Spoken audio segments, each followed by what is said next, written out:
Ara'aita man ittakhadha ilahahu hawa. Tidakkah kalian perhatikan mereka yang telah menjadikan hawa nafsu itu sebagai Tuhan.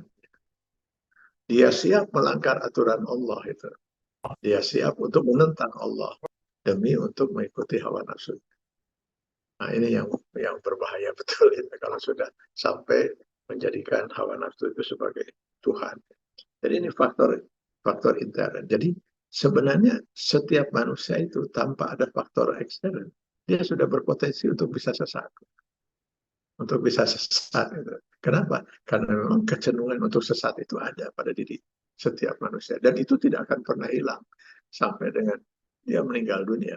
أعوذ بالله من الشيطان الرجيم. بسم الله الرحمن الرحيم.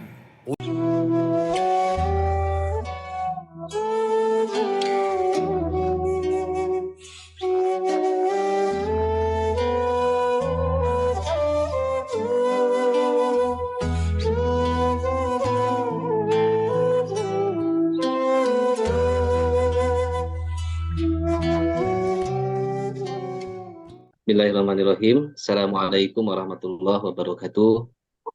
Alhamdulillah rabbil alamin.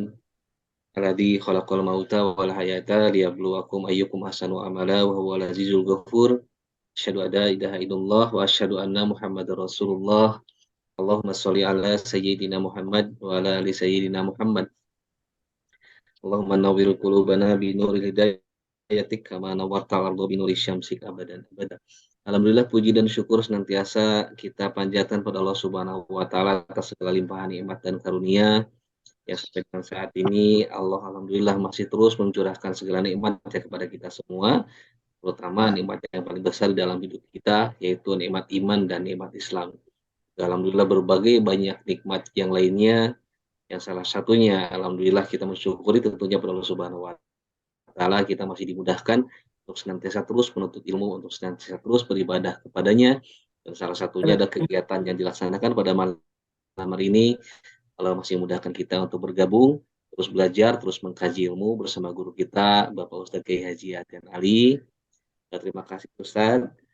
Semoga Allah Subhanahu wa taala senantiasa memberikan kita rasa syukur, terus juga memberikan kekuatan, kemampuan, menjaga dan terus meningkatkan keimanan ketakwaan kita sampai akhir hayat kita semua. Amin ya rabbal alamin.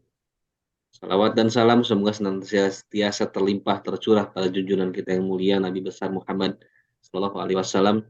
Tidak lupa pada keluarga dan sahabatnya, para tabiin, tabiut tabiin, dan sampai pada seluruh umat hingga akhir zaman. Amin ya rabbal alamin. Alhamdulillah pada malam yang sangat baik ini kita dipertemukan kembali oleh Allah Subhanahu Wa Taala. Keluarga besar Masjid Ashifa Fakultas Kedokteran Universitas Pajajaran, keluarga besar FK Unpad, Rumah Sakit Hasan Sadikin, dan keluarga besar Unpad yang alhamdulillah turut bergabung juga bersama kami di dalam kajian secara online Masjid Ashifa Fakultas Kedokteran Universitas Pajajaran. Juga para jamaah sekalian yang Allah takdirkan memiliki link Zoom di handphonenya barangkali sehingga Allah takdirkan bergabung bersama kami. Semoga kegiatan Masjid Ashifa senantiasa istiqomah dan memberikan manfaat, memberikan ilmu pada seluruh kaum muslimin wal muslimat di mana berada. Amin ya rabbal alamin. Juga mengucapkan terima kasih pada para guru kita semua yang senantiasa hadir pada kajian Masjid Ashifa, dan alhamdulillah salah satunya guru kita semua Bapak Ustadz Kiai Haji Adnan Ali Dai. Nuhun Ustadz atas kehadirannya, atas ilmunya, waktunya tentunya untuk kita semua. Insya Allah ilmunya bermanfaat untuk kami dan insya Allah kami berupaya semoga Allah mudahkan mengamalkannya. Dan tidak lupa kita senantiasa terus doakan guru kita Bapak Ustadz Kiai Haji Adnan Ali untuk senantiasa berada dalam kesehatan, senantiasa berada dalam lindungan Allah Subhanahu Wa Taala. Amin ya rabbal alamin. Yang lagi ngaji saya. Baik, kita buka kegiatan pada malam hari ini dengan kita membaca basmalah bersama-sama. Bismillahirrahmanirrahim. Terkait dengan tema kajian kita pada malam hari ini, alhamdulillah selama beberapa bulan ke belakang diawali dari tahun 2022 ya, sebelum masuk 2023 kita senantiasa diberikan bekal Ustadz bagaimana makna-makna luar biasa yang terkandung dalam surat yang insya Allah kita semua sangat menghafalnya, dan itu adalah surat yang paling populer yang tidak mungkin seorang mukmin tidak pernah membacanya. Minimal kita sebagai seorang mukmin akan membacanya 17 kali dalam sehari di dalam sholat sunat kita, dan berpotensi akan membaca lebih banyak dengan amalan-amalan sholat sunat tentunya. Dan pada malam hari ini insya Allah akan melanjutkan kajian ayat, mungkin ini ayat yang terakhir barangkali ya, jika memang dari ayat sebelumnya sudah selesai barangkali. Sedikit mengulas barangkali Ustadz, nanti saya masih ingat pada waktu kajian sebelumnya, yaitu membahas ihdinas siratal mustaqim. Di situ ada hidayah maunah dan juga hidayah dalalah ya, yang kita insya Allah semuanya ingat. Nanti juga barangkali akan sedikit diulas kembali oleh guru kita Ustaz Atian untuk merefresh, dan juga sebagai modal untuk kita langsung masuk, sebelum masuk kepada ayat siratal ladzina an'amta alaihim itu Ustaz. Baik, kita langsung saja, ini mohon maaf anak saya kamu. Alhamdulillah, terima kasih para jamaah sekalian. Silakan sebelum dimulai bersama guru kita Pak Ustadz Atian Ali, disiapkan barangkali catatannya, alat tulisnya. Silakan dicatat hal yang penting yang mungkin akan ditanyakan, dan juga bagi yang berkesempatan dan memungkinkan, karena Pak Atian juga membuka kameranya untuk kita, untuk lebih menghormati juga dalam kajian ini, mari kita sama-sama yang mungkin berkesempatan saja, silakan dibuka kameranya, kita sama-sama menyimak guru kita Pak Ustadz Kiai Atian Ali.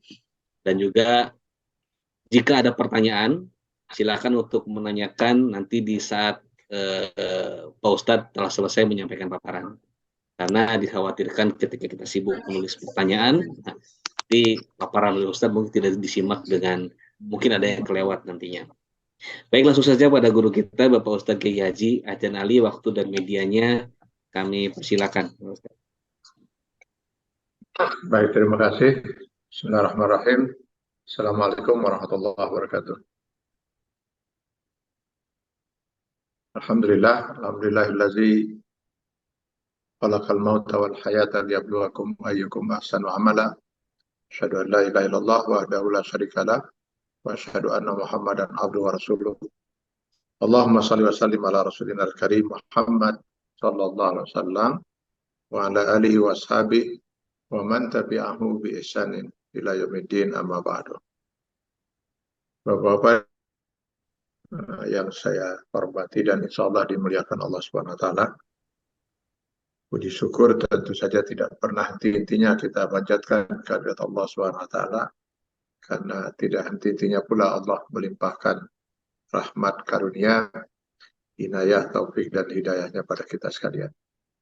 Juga pada malam hari ini alhamdulillah kita bisa kembali bertemu, dan seperti tadi disampaikan bahwa insya Allah pada pertemuan kita kali ini kita akan melanjutkan kajian tafsir kita di Quran Suratul Fatihah, yang pada bulan yang lalu tertunda sementara karena kita mengkaji tafsir Az-Zaitun. Tafsir Az-Zaitun. Insya Allah kita akan masih ingat mudah-mudahan bahwa pada pertemuan kita yang lalu kita sudah membahas tentang ayat ihdinas siratal mustaqim. Jadi lihatlah bagaimana Allah memberikan petunjuk arahan pada kita, apa yang sepatutnya kita mohonkan dalam doa kita kepada Allah Subhanahu wa Ta'ala, yaitu ihdinas siratal mustaqim. Kita memohon pada Allah agar kita diberi hidayah, petunjuk oleh Allah dalam bentuk hidayah maunah, gitu ya. Mudah-mudahan masih ingat itu, karena tadi juga sudah diingatkan ada hidayah dalalah, ada hidayah maunah. Hidayah dalalah itu Allah turunkan, yaitu dalam bentuk Al-Quran dan Sunnah Rasulullah. Dan kita insya Allah sudah sangat mengetahui, banyaklah kita mengetahui tentang isi dari hidayah dalalah itu, apa yang harus kita lakukan, apa yang semestinya kita tinggalkan. Cuman masalahnya dalam hidup ini, terkadang hawa nafsu kita ingin melakukan yang dilarang oleh Allah dan melalaikan apa yang diperintahkan oleh Allah SWT. Maka kita butuh hidayah maunah. Itulah yang kita mohonkan minimal 17 kali dalam sehari, dalam sehari semalam dalam sholat fardu itu. Bahkan mungkin bisa puluhan kali dengan kita melakukan sholat-sholat sunnah. Bapak dan Ibu sekalian, kenapa kita diajarkan oleh Allah untuk sampai minimal 17 kali dalam sehari memohon hidayah pada Allah agar kita berada dalam siratal mustaqim? Karena memang tidak mudah kita untuk bisa berada dalam siratal mustaqim. Hanya sedikit sekali manusia yang bisa meniti siratal mustaqim itu. Dan siratal mustaqim adalah satu-satunya jalan yang Allah sudah tetapkan bagi mereka yang memang mengharapkan untuk memasuki surga Allah SWT. Adapun sirat-sirat yang lain, jalan-jalan yang lain, semuanya akan mengantarkan manusia ke dalam neraka jahanam. Jadi inilah yang sebenarnya Allah ingin tegaskan pada kita lewat firman-Nya di Quran surat Al-An'am 153, di mana Allah mengatakan wa anna haza sirati mustaqimah. Inilah jalanku, jalan yang lurus, yaitu siratal mustaqim itu. Fattabi'uhu, maka ikutilah jalan itu. Wala tattabi'us subul, jangan mengikuti jalan-jalan yang lain. Karena semua jalan kehidupan yang lain selain siratal mustaqim itu akan menyesatkan kamu dari jalan yang diridhai oleh Allah SWT. Jadi jalan untuk bisa menggapai surga itu hanya satu, yaitu siratal mustaqim. Nah, siratal mustaqim itu jalan yang diridhai Allah, yaitu jalan kehidupan kita manusia yang sesuai dengan Quran dan Sunnah Rasulullah SAW. Kenapa hanya sedikit manusia yang bisa berada dalam jalan ini? Ya, karena ada dua faktor yang menjadi penyebab kenapa manusia banyak yang keluar dari jalan siratal mustaqim ini. Sehingga akhirnya mereka akan tersesat dan ya akan membawa mereka nauzubillah ke dalam neraka jahanam. Yang pertama faktor intern. Faktor intern yaitu faktor yang ada di dalam diri kita sendiri gitu. Yaitu hawa nafsu. Di mana pada setiap manusia kita ini Allah sudah membekali kita sejak lahir. Ada dua kecenderungan. Ini bisa kita baca di Quran surat Asy-Syams ayat 7 sampai dengan 10. Wa nafsin wa ma sawwaha fa'alhamaha fujuraha wa taqwaha. Jadi Allah menciptakan pada diri kita, pada nafs, pada jiwa, pada kalbu kita, itu ada dua kecenderungan. Yang pertama kecenderungan fujur. Yang dimaksud dengan kecenderungan fujur ini kecenderungan yang negatif. Kecenderungan untuk kufur, kecenderungan untuk menentang Allah, menentang aturan Allah, kecenderungan untuk berbuat maksiat. Nah, ini kecenderungan fujur. Nah, semua manusia memiliki kecenderungan ini. Termasuk ya para nabi. Para nabi itu juga karena mereka adalah manusia punya kecenderungan itu. Mereka kemudian baru oleh Allah Subhanahu wa taala dilindungi sehingga kecenderungan fujurnya itu tidak berkembang.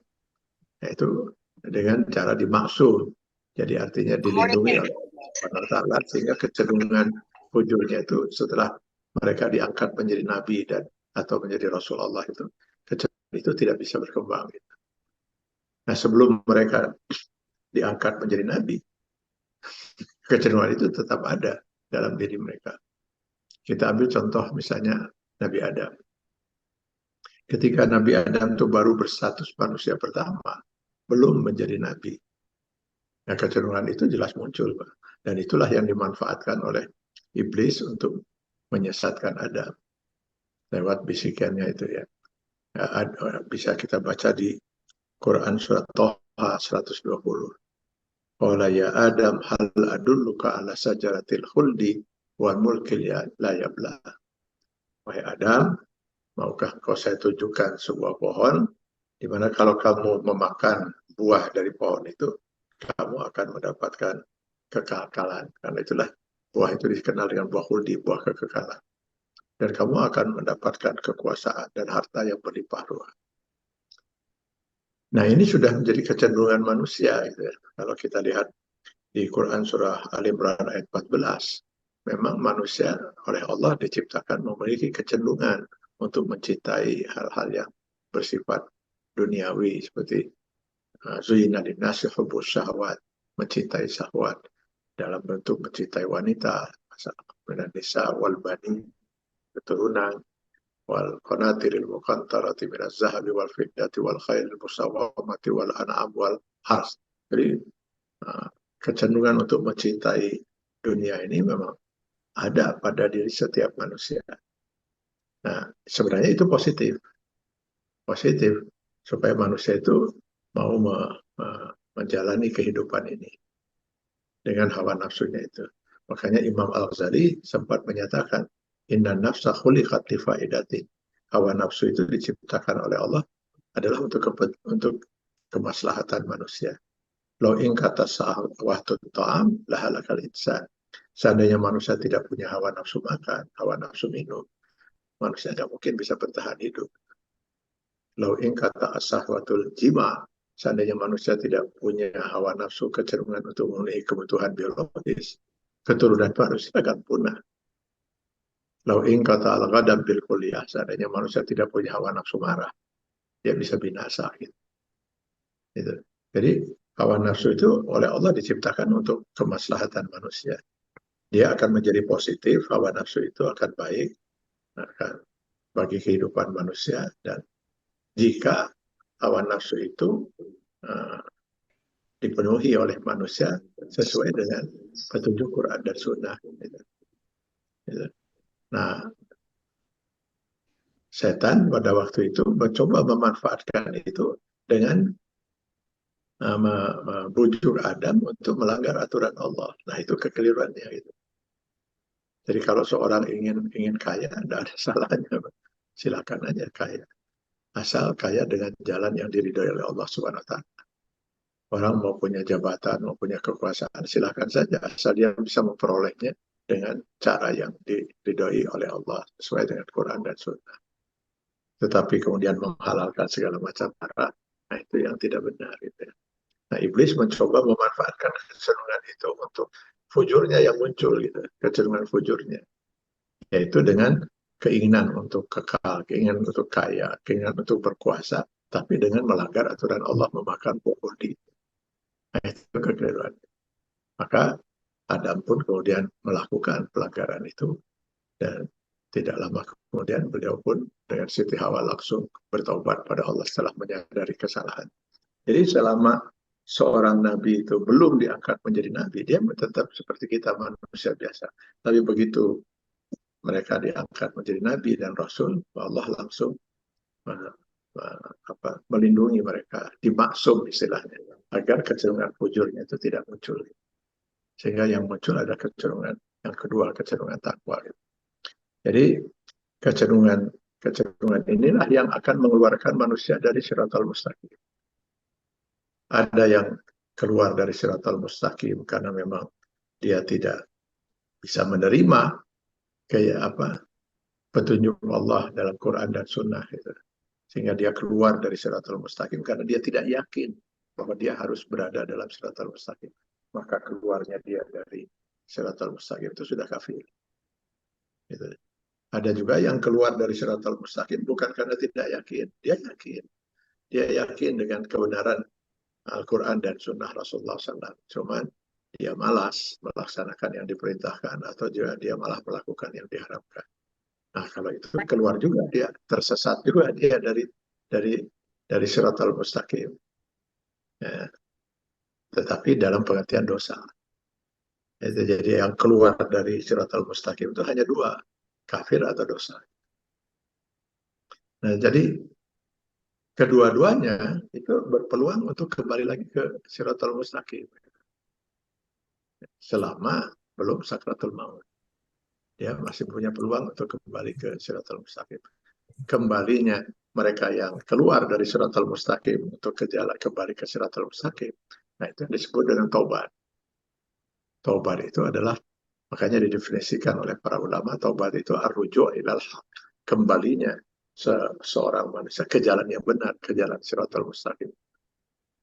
Jadi memang di sini luar biasa beratnya gitu ya untuk manusia itu. Apalagi kalau dia terlalu lama berada di luar siratal mustaqim. Terus dia berbuat maksiat, maksiat lagi dan maksiat lagi.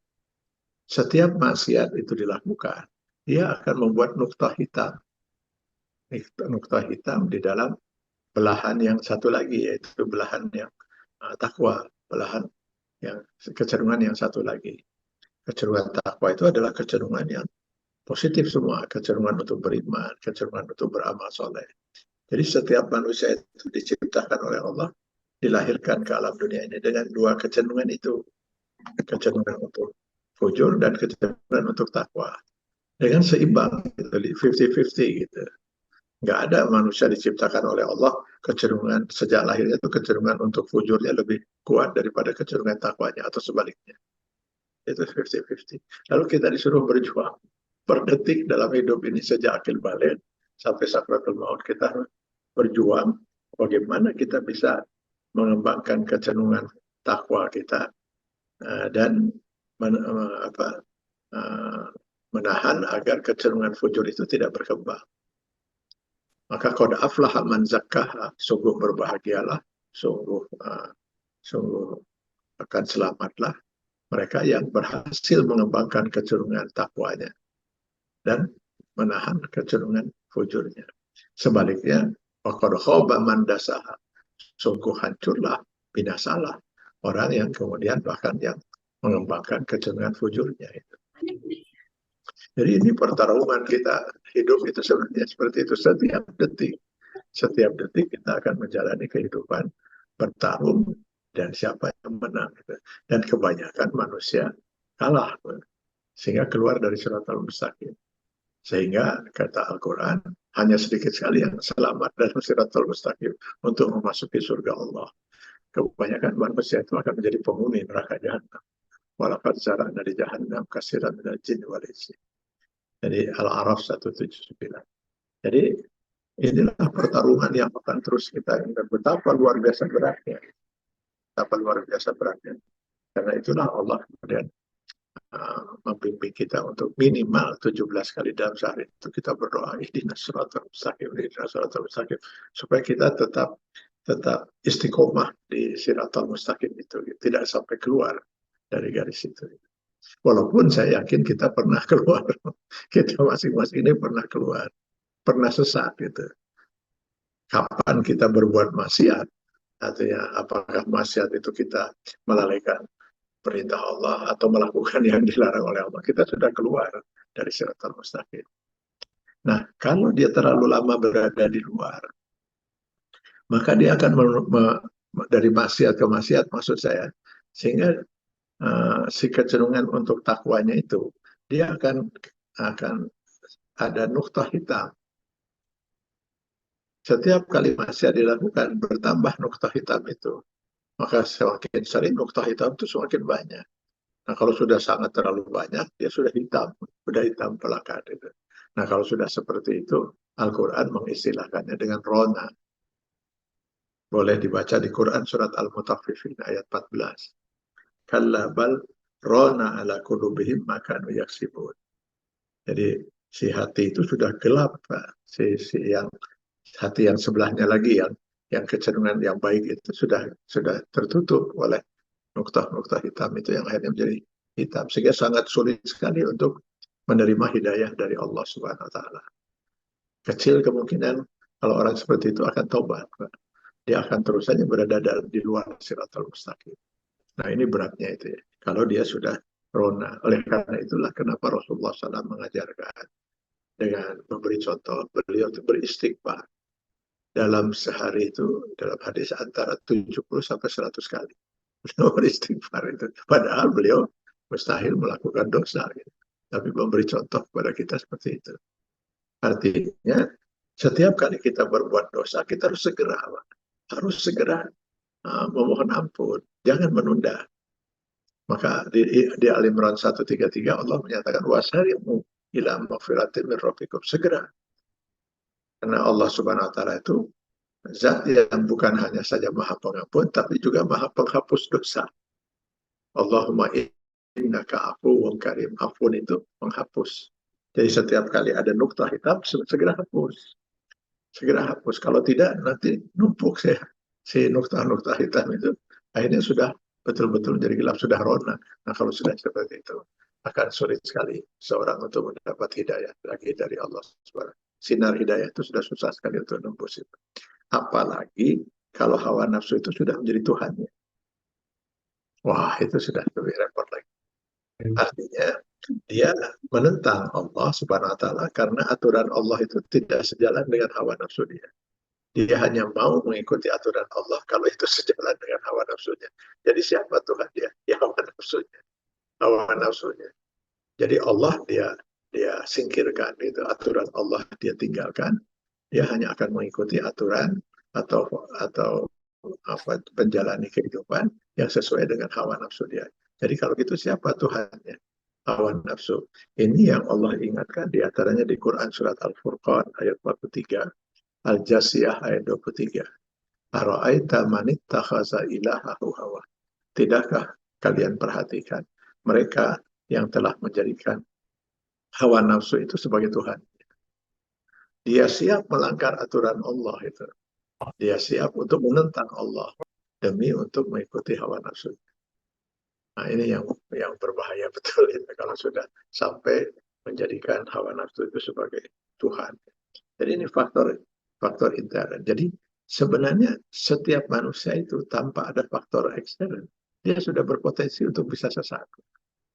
Untuk bisa sesat. Gitu. Kenapa? Karena memang kecenderungan untuk sesat itu ada pada diri setiap manusia. Dan itu tidak akan pernah hilang sampai dengan dia meninggal dunia.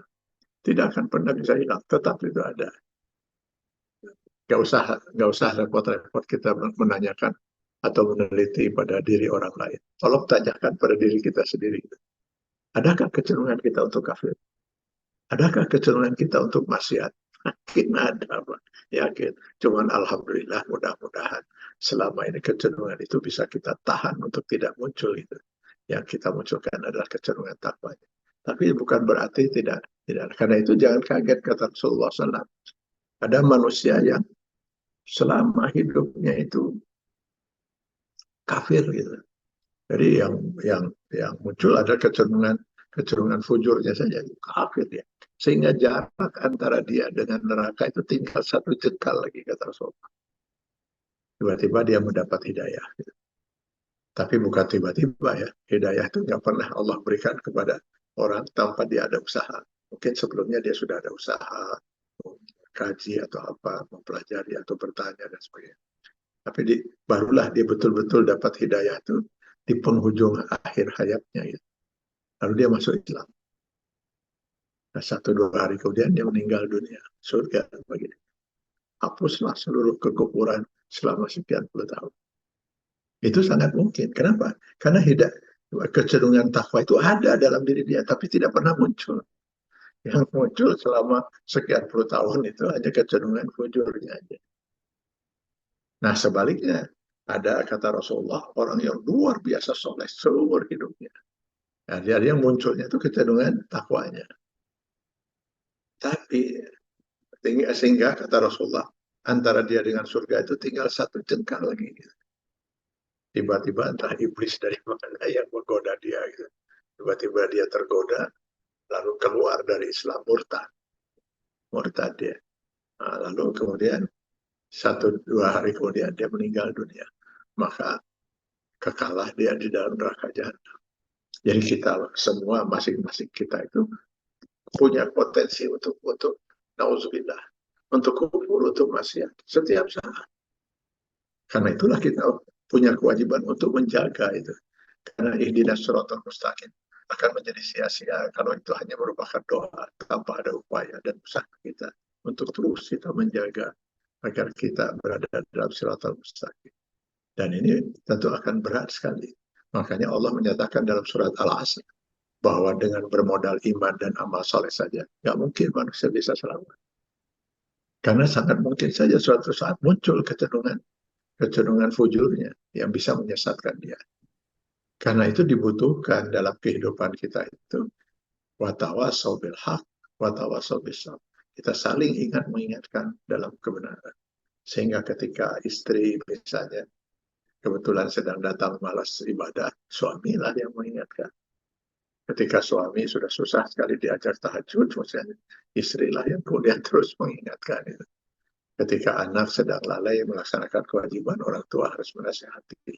Atau malah anak yang mengingatkan orang tua. Nah, kita butuh itu. Butuh supaya jangan sampai kita kemudian keluar dari siratal mustaqim.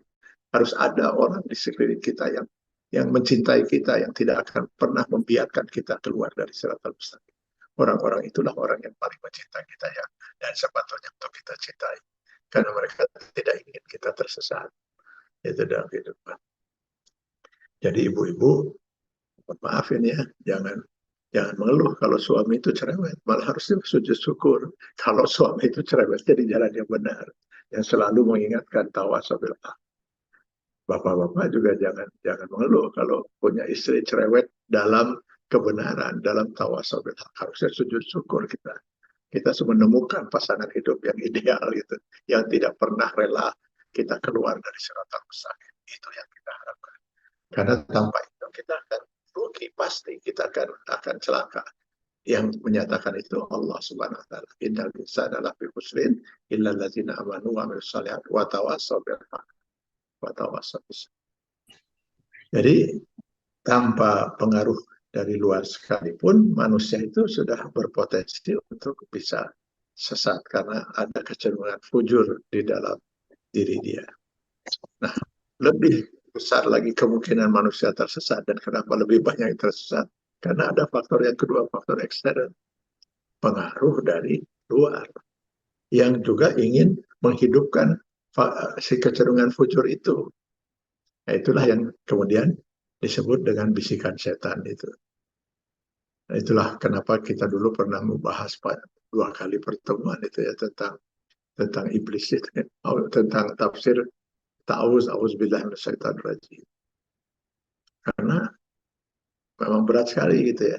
Kenapa? Karena si setan ini dia akan seperti kata Rasulullah seperti darah dalam tubuh kita. Setiap detik dia mencari peluang untuk menyesatkan kita, untuk mengeluarkan kita dari siratal mustaqim. Baik iblis maupun setan-setan lainnya. Saya sengaja memisahkan sebutan iblis dengan setan lainnya. Walaupun iblis itu juga setan. Tapi setan yang terkutuk. Setan itu bukan makhluk ya, sifat. Gitu. Sifat.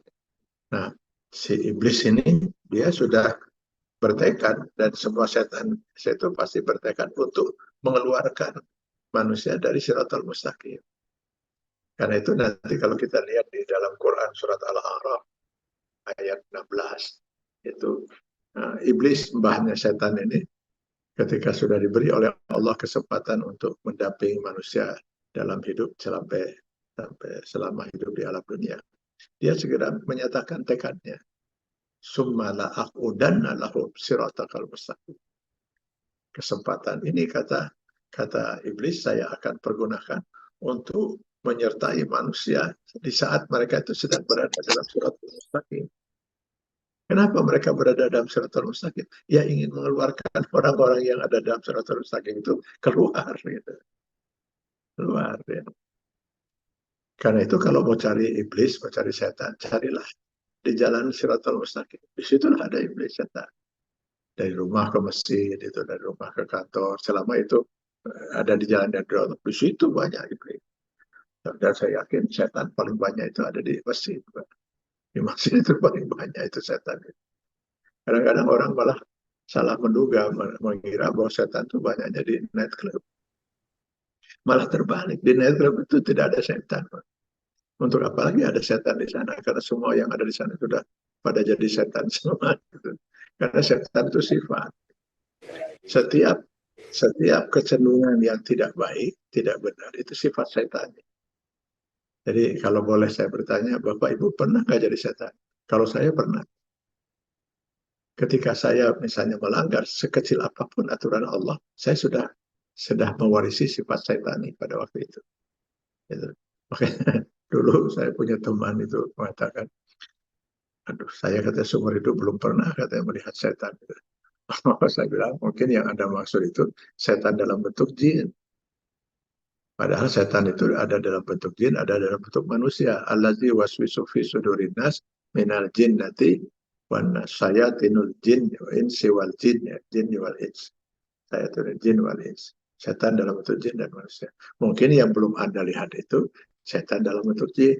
Kalau setan dalam bentuk manusia kan hampir setiap hari kita lihat, kadang-kadang ada di TV, muncul di TV. Mungkin muncul di media sosial lainnya. Mungkin juga ada di rumah kita, mungkin ada di kantor. Jangan-jangan kita juga setan atau Allah SWT. Kapan kita melakukan sesuatu yang Allah tidak ridhoi, tidak Allah ridhoi? Kapan kita melakukan sesuatu yang tidak sejalan dengan Quran dan Sunnah? Kita sudah melakukan, sudah mewarisi sifat setan. Nah, si setan-setan dalam bentuk jin dan manusia itu, dia akan mencoba berusaha agar orang yang berada dalam siratal mustaqim itu keluar. Maka dia berada dalam siratal mustaqim. Karena itu terjawablah mungkin sudah, kenapa susah sekali untuk datang ke masjid. Ya, datang ke masjid, padahal rumah kita begitu dekat dengan masjid. Sementara kalau ke tempat lain yang ke mall, ke mana-mana itu, kita kok bisa langkah kita kok ringan sekali gitu. Sholat itu berapa sih memakan waktu kita sekali sholat itu? Ya mungkin paling 10 menit. Kok susah sekali itu untuk bisa khusyuk gitu. Atau bahkan susah sekali untuk melaksanakan sholat yang cuma 10 menit itu. Yang kalau dipakai ngomongin keburukan orang lain, mungkin itu baru mukhodimah itu menit itu ya. Kok itu mudah kalau kita dalam hal melanggar aturan Allah. Tapi kalau kita berada di jalan Allah, kenapa susah? Karena di situ pasti ada godaan-godaan setan yang mereka tidak tenang gitu. Dan peluang mereka terus mereka lakukan per detik. Bahkan sedang kita tidur pun mereka kalau bisa berusaha dalam mimpi kita. Jadi mereka akan terus mencari peluang. Nah itu pengaruh-pengaruh setan itu ya. Jadi di ayat 17 Al-A'raf itu Iblis ini mengatakan di Siratal Mustaqim itu saya akan datangi manusia dari arah depan, belakang, kanan, dan kiri. Summa la'atiyannahum min baini aydihim wa min khalfihim wa an aymanihim wa an samanihim. Artinya si setan ini akan berusaha menyesatkan manusia dan mengeluarkan manusia dari Siratal Mustaqim itu dengan segala macam cara. Dicari titik lemahnya. Ada yang tidak bisa dipengaruhi dengan harta, mungkin oleh wanita. Kalau tidak bisa dipengaruhi dengan harta wanita, diajak lagi untuk mabok atau apa sajalah. Dia akan coba segala macam cara itu untuk bagaimana menyesatkan manusia dari siratal mustaqim. Ada dua arah yang tidak disebut oleh iblis itu, atas dan bawah.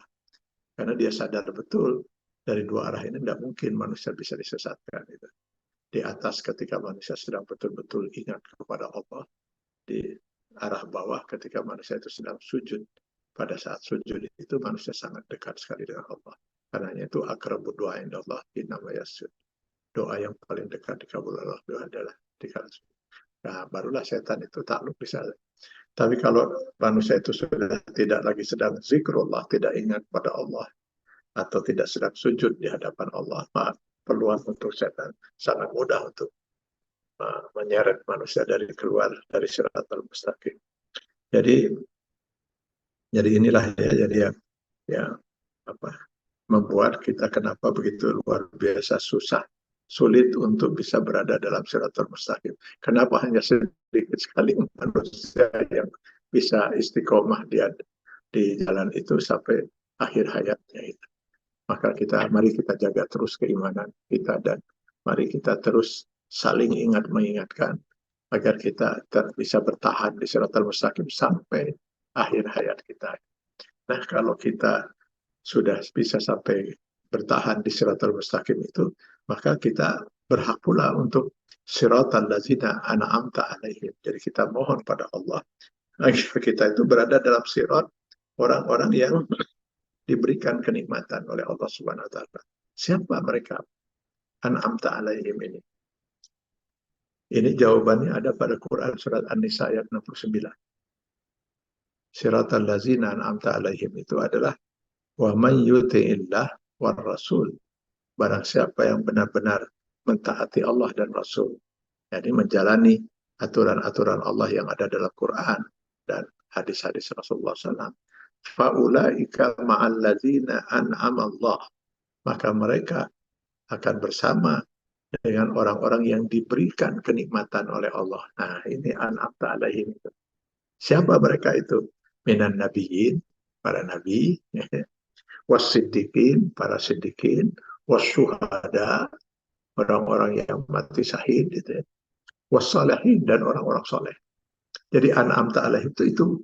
Jadi kita mohon kepada Allah, berilah kami ya Allah jalan sirat, jalan siratal mustaqim, yaitu sirat yang pernah kau berikan kepada para nabi, para siddiqin, para syuhada, para soleh. Wa hasuna ulaika rafiqa. Jadi kita memohon pada Allah Subhanahu wa taala untuk bisa bersama-sama dengan para nabi. Jadi dengan demikian kita ada 17 kali dalam sehari minimal itu kita berdoa kepada Allah gitu ya. Untuk kita itu kelak di akhirat nanti di surga bersama para nabi, para rasul, bersama para syuhada. Mungkinkah? Jawabannya pasti mungkin. Kenapa? Tidak mungkin Allah menuntut kita untuk berdoa siratal ladzina an'amta alaihim kalau sebenarnya kita tidak mungkin bisa bersama para nabi, para rasul itu.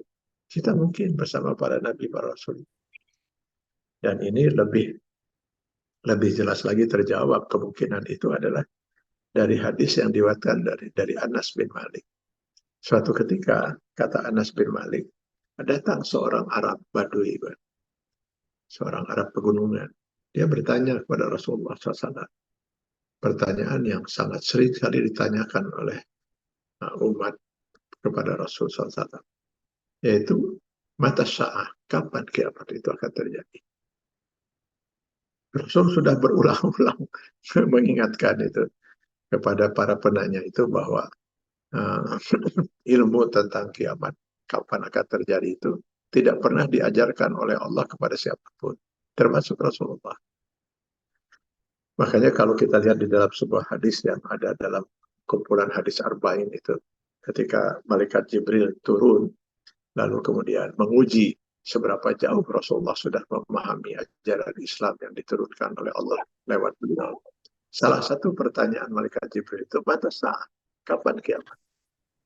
Rasul menjawab, yang ditanya tidak lebih tahu dari yang bertanya. Dan yang bertanya juga tidak tahu itu. Malaikat Jibril juga tidak tahu kapan kiamat itu. Jadi itu hanya ada dalam ilmu Allah Subhanahu wa taala. Oleh karena itu, Rasulullah SAW tidak menjawab itu karena sudah berkali-kali Rasul mengatakan bahwa tidak ada seorang makhluk pun, seorang manusia atau makhluk pun yang bisa mengetahui kapan kiamat itu akan terjadi. Maka Rasul kemudian malah balik bertanya kepada si Arab Badui itu. Kira-kira mungkin bahasa Rasul itu, sudahlah. Nggak perlu kamu pikirkan kapan kiamat itu akan terjadi. Apakah itu kiamat besar, di mana semua hancur pada waktu itu, atau kiamat kecil? Kiamat kecil itu kematian. Jangan kan kiamat besar, kiamat kecil berarti kita nggak tahu kapan akan menimpa kita. Apakah masih sekian puluh tahun lagi, atau sekian tahun lagi, atau mungkin tinggal beberapa hari lagi, atau mungkin bahkan beberapa jam lagi, kita nggak tahu. Ajal kita kan itu. Itu kiamat juga. Begitu kita mati kan kiamat itu sebenarnya. Maka disebut kematian itu kiamat sughra, kiamat kecil. Ya kiamat juga. Kita sudah tidak ada lagi hidup dalam dunia ini. Itu ya. Jadi apakah itu kiamat besar atau kiamat kecil? Gak perlu kamu pikirkan. Karena itu pasti akan terjadi. Dan kita nggak perlu pikirkan kapan. Yang penting, kata Rasul, ma'adata ilaiha. Apa yang sudah kamu siapkan untuk menghadapi kiamat itu? Mau kiamat besar atau kiamat kecil itu? Apa yang kamu sudah siapkan? Bekal apa yang kamu sudah siapkan untuk kamu pertanggungjawabkan di hadapan Allah? Lalu Arab Badui itu kemudian menjawab, tidak ada Rasulullah. Bekal yang saya siapkan kecuali hubbullah wa Rasulullah. Cinta saya kepada Allah dan Rasul. Itu ya. Menjawab pertanyaan ini, mendengar jawaban ini, Rasulullah SAW kemudian mengatakan, anta ma'aman ahbabta. Engkau akan bersama dengan yang engkau cintai. Engkau mencintai Allah, engkau mencintai Rasul. Kelak di akhirat nanti engkau akan bersama dengan Allah, bersama dengan Rasul, bersama dengan yang kau cintai. Ada di ayat tadi, di An-Nisa 69 itu. Mencintai Allah dan Rasul berarti wa man yuti'illah wa Rasul. Bukti bahwa kita itu mencintai Allah dan Rasul dengan kita mentaati Allah dan Rasul. Mentaati Al-Quran dan Sunnah Rasulullah. Menjadikan Al-Quran dan Sunnah sebagai pedoman hidup kita. Itu bukti kita mentaati Allah dan Rasul. Bagaimana mungkin seorang mengatakan, saya mencintai Allah dan Rasul, sementara kehidupan dia justru bertentangan dengan aturan Allah dan Rasul. Dia melakukan yang dibenci oleh Allah dan Rasul. Dia malah meninggalkan yang dicintai oleh Allah dan Rasul. Itu sudah jelas membuktikan bahwa dia tidak mencintai Allah dan Rasul. Jika Anda memang mencintai Allah dan Rasul, Anda pasti bersama yang Anda cintai. Jadi mendengar jawaban Rasul ini, Anas bin Malik yang meriwayatkan hadis ini kemudian mengatakan, fa'ana uhibbullah wa rasulahu. Kalau begitu, saya akan berjuang untuk mencintai Allah dan Rasul. Wa Abu Bakar wa Umar. Beliau menyebut dua sahabat Rasul. Di samping mencintai Allah dan Rasul, saya juga akan mencintai Abu Bakar dan Umar. Ini dua sahabat dari 10 sahabat Rasul yang sudah dijamin oleh Allah ahli surga. Fa'arju an akuna ma'ahum. Saya berharap mudah-mudahan saya akan bersama mereka di surga.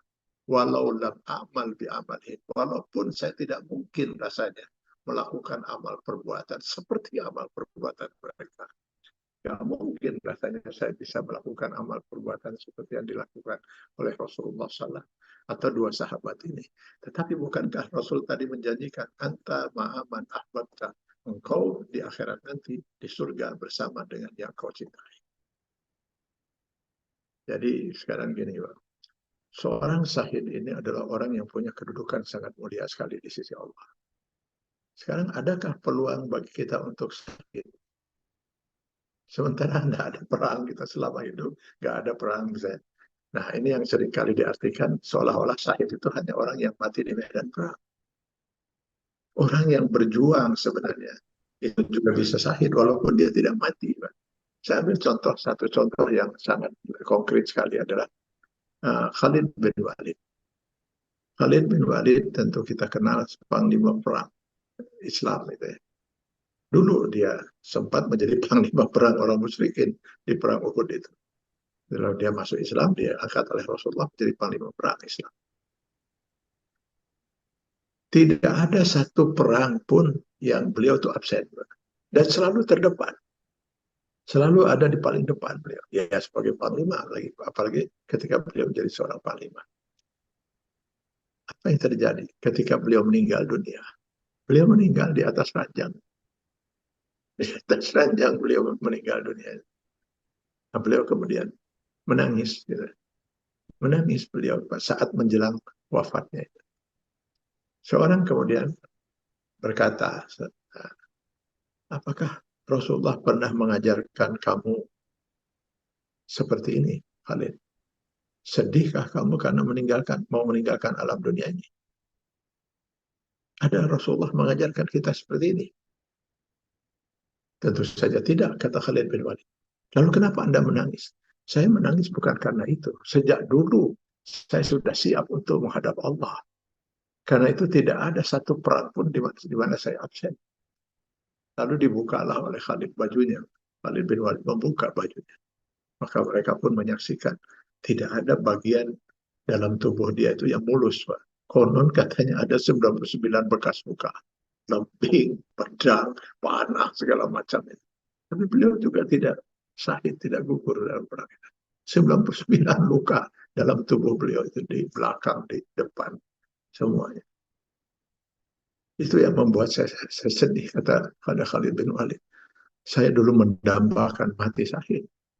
Kok saya malah sekarang mati di atas ranjang seperti ini. Tiba-tiba ada seorang sahabat kemudian mengatakan, wallahi demi Allah, saya bersumpah atas nama Allah, Khalid bin Walid.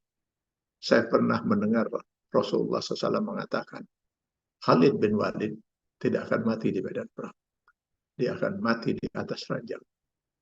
Tapi asal kalian tahu, kata Rasulullah, dia lebih sahid dari semua orang yang sahid. Allahu Akbar. Mendengar sahabat ini menyatakan itu, maka Khalid bin Walid pun kemudian mengangkat tangannya sambil bersyukur, Alhamdulillah ya Allah. Barulah beliau dengan tenang meninggalkan alam dunia yang fana ini. Jadi ternyata bukan hanya orang yang mati saja yang bisa sakit. Setiap orang yang mau berjuang di jalan Allah, ya berjuang itu jalan Allah bukan hanya selalu berperang. Hidup kita ini adalah perjuangan. Untuk berjuang mencari nafkah itu adalah perjuangan yang luar biasa berat di zaman sekarang ini. Bagaimana kita berjuang mencari nafkah sehingga tidak ada satu peser harta haram masuk ke dalam harta kita. Itu perjuangan yang luar biasa berat. Gitu. Makin berat lagi kita menghadapi ini perjuangan semuanya. Paling tidak berjuang untuk mengendalikan hawa nafsu di hadapan. Jadi sangat mungkin kita bisa bersama orang-orang yang syuhada, sangat mungkin kita bersama para rasul, para nabi, para solihin, para sadiqin, kalau memang kita mencintai Allah dan Rasul dalam arti taat pada Allah dan Rasul. Nah itu yang harus kita perjuangkan itu ya, sehingga kita bisa satu kelas bersama para nabi, para rasul, para syuhada, para solihin dan para siddiqin. Wahasuna ularifa rofika, dan mereka lah yang sebaik-baik menjadi teman di surga nanti. Di surga itu, Bapak Ibu sekalian, kalau saya baca dalam hadis itu, Allah menyiapkan 100 kelas, fiha mi'atun darajat. Ada kelas VIP gitu, sampai kelas 100. Semua kelas itu ya nikmat, karena yang namanya surga tempat manusia menikmati sesuatu, tidak ada yang tidak nikmat. Cuman kelebihannya bahwa kelas yang lebih tinggi itu dia bisa menikmati kelas-kelas yang di bawahnya. Jadi kalau Bapak Ibu berada di kelas VIP, itu Bapak Ibu bisa jalan-jalan menikmati 99 kelas yang di bawahnya. Gitu. Nah kelas yang di bawah dia nggak bisa menikmati kelas yang di atas. Jadi kalau yang di kelas 100 sudah aja diam di situ, paling nunggu ada orang yang menengok dia gitu. Jadi di kelas tertinggi itulah yang disebut dengan kelas Illiyun. Dari kata Ali itu tinggi. Kelas Illiyun itu kelas tertinggi, kelas VIP itu. Di bawahnya ada kelas surga Firdaus, ada surga Aden dan sebagainya. Para nabi, para rasul, para syuhada, solihin, siddiqin itu ada di kelas Illiyun itu. Mungkinkah kita bisa berada di sana? Sangat mungkin. Itu yang kita mohonkan terus kepada Allah Subhanahu wa taala 17 kali dalam sehari itu. Ihdinas siratal mustaqim, siratal ladzina an'amta 'alaihim. Ya, maka jalan yang kau telah berikan kenikmatan pada mereka. Siapa mereka? Nah itu jawabannya ada pada An-Nisa 69. Yaitu An-Nabiyyin, Was-Siddiqin, Was-Syuhada, Was-Sholihin. 17 kali minimal kita dalam sehari semalam mohon pada Allah. Bukan hanya sekedar masuk surga. Kita mohon pada Allah ingin masuk ke surga yang elin. Dan itu mungkin. Kenapa? Pertama saya katakan tadi, tidak mungkin Allah membimbing kita untuk berdoa seperti itu, padahal kita tidak mungkin bisa mencapainya. Dengan Allah membimbing kita berdoa seperti itu, sangat mungkin kita bisa mencapainya. Itu satu. Dan yang kedua, hadis Rasulullah SAW tadi, kepada orang Arab Badu itu, bahwa kamu di surga akan bersama dengan yang kau cintai. Siapa yang kau cintai? Allah dan Rasul.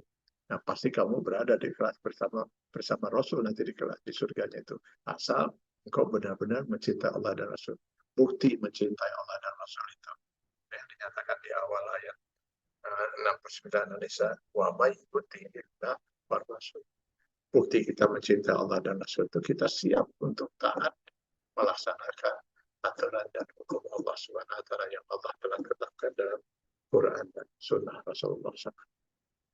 Jadi Bapak Ibu yang saya hormati, ya mungkin ya, sangat mungkin ya, mungkin saja Bapak Ibu selama ini membaca Al-Fatihah dan kita berdoa ihdinas siratal mustaqim, kita mungkin luput dari pemahaman apa sebenarnya isi doa itu. Nah, kita berdoa ihdinas siratal mustaqim itu dalam doa kita. Selesai sholat kita harus berjuang. Bagaimana supaya doa itu betul-betul Allah kabulkan. Karena Allah tidak tidak bisa menerima kita hanya sekedar berdoa sementara kita tidak ada usaha untuk berada dalam siratal mustaqim. Kita harus berusaha dan berjuang untuk berada dalam siratal mustaqim. Nah, kita mohon pertolongan pada Allah, ihdinas siratal mustaqim. Karena ini hidayah ma'unah. Kita mohon pertolongan pada Allah agar Allah berkenan membimbing kita agar kita bisa tetap berada dalam siratal mustaqim. Bahkan siratal lazina an'amta alaihim, siratal mustaqim yang kita harapkan adalah sirat yang pernah Allah berikan kepada orang-orang yang Allah berikan kenikmatan, yaitu para nabi, para rasul, para siddiqin, para syuhada, dan para sholihin. Mudah-mudahan kita bisa siap terus berjuang, mempertahankan keimanan kita, mempertahankan diri kita untuk tetap berada dalam siratal mustaqim, agar jangan sampai sedetik pun kita keluar dari siratal mustaqim. Kalaupun keluar, segera istighfar dan segera tobat untuk kembali lagi ke jalan Allah. Dan kita butuh orang-orang yang mencintai kita. Apakah itu keluarga kita, teman, saudara, dan sebagainya. Apa bukti dia? Mereka mencintai kita. Mereka tidak akan pernah membiarkan kita keluar selangkah pun dari siratal mustaqim. Mereka akan segera mengingatkan kita. Watawassaw bil haq. Kita butuh keberadaan mereka untuk mengingatkan kita agar kita tidak terlalaikan oleh bisikan iblis dan kecenderungan hawa nafsu fujur kita untuk keluar dari siratal mustaqim. Kalau itu terus kita lakukan, insya Allah kita bisa bertahan dalam siratal mustaqim sampai akhir hayat kita, sehingga kita menghadap Allah dalam keadaan husnul khatimah. Semoga Allah mengabulkan segala perjuangan dan doa. Amin ya Allah. Amin ya Terima kasih. Qul qouli hadza astaghfirullah li wa lakum. Assalamualaikum warahmatullahi wabarakatuh. Waalaikumsalam warahmatullahi Waalaikumsalam wabarakatuh. warahmatullahi wabarakatuh. Masya Allah, Ustaz, syukran jazakallah materinya. Ternyata terbuka untuk kita semua. Mungkin tidak jarang, mungkin barangkali ya, yang tidak terpikir seperti itu barangkali dari mungkin kita semua. Ketika disampaikan bahwa ya lu tunjukilah kami jalan yang lurus, yaitu jalan orang-orang yang kau beri nikmat. Definisi nikmat itu kadang kan kita suka meleset ya. Nikmat itu seperti rezeki, kekayaan, atau berbagai macam keindahan lah di dunia yang dinikmati. Ternyata tidak seperti itu ternyata makna nikmat yang disampaikan dalam surat Al-Fatihah. Ternyata jauh lebih latuh tidak terhitung bagaimana ternyata nikmat itu adalah nikmat ditunjukkan kepada kita seperti orang-orang yang kau berikan nikmat itu ternyata Masya Allah adalah seperti disampaikan Ustaz tadi adalah itu para nabi, para siddiqin, orang-orang yang mati syahid dan orang-orang yang soleh. Ya, artinya itu adalah orang-orang yang Allah ridhoi, orang-orang yang Allah masukkan ke dalam surganya nanti seperti Ustaz sampaikan adalah di surga level tertinggi adalah surga Illiyun dan seolah tersirat disampaikan oleh Ustaz tadi bahwa itu sangat mungkin kita pun akan bersama dengan orang-orang yang kau beri nikmat seperti tadi saya sampaikan. Semoga ilmu yang kita dapat pada malam ini sangat betul-betul kita pahami dan kita bisa dimudahkan Allah untuk bisa mengamalkannya, terutama terkhusus dalam menjaga keimanan ketakwaan kita pada Allah Subhanahu wa taala untuk tetap dalam rel Shiratal Mustaqim. Dan semoga pada akhirnya nanti kita bersama dengan orang-orang yang diridhoi Allah Subhanahu wa taala atau tadi orang-orang yang telah diberikan nikmat Allah Subhanahu wa taala. Ini sepertinya bakal bersambung nih karena ayatnya belum selesai Ustaznya. Baik para jamaah sekalian, silakan kita masih ada waktu kurang lebih 20 menit ke depan barangkali kita masih bersama dengan guru kita Pak Kiai. Silakan ada yang akan ditanyakan boleh menuliskan chat atau mungkin silakan yang akan langsung bertanya via audio kami persilakan. Mangga Ibu Yuni, mangga. Ya, Assalamualaikum warahmatullahi wabarakatuh, Pak Ustadz. Waalaikumsalam warahmatullahi wabarakatuh. Saya izin bertanya, Pak Ustadz, Kak. Kita kan diberi nikmat yang berlimpah oleh Allah Subhanahu wa taala. Nah, manusia itu kadang-kadang kufur, Pak Ustadz, dengan nikmat itu. Apakah Allah bisa menghilangkan rasa nikmat itu karena kita tidak bersyukur? Kan itu banyak Pak yang misalnya kita dapat nikmat yang berlimpah ya, lupa mengucapkan alhamdulillah atau berterima kasih. Kadang-kadang kita, ya saya merasakan sendiri Pak Ustadz, misalnya kita diberi rizki oleh Allah Nah, kita memberi lagi ke orang lain. Nah, kita tuh inginnya balasannya kepada manusia, dilupakan Allahnya, Pak Ustadz. Itu bagaimana, Pak Ustadz Jazakallahu? Ya, ya. Jadi hakikat kita bersyukur itu dan apa yang dimaksud dengan kufur nikmat.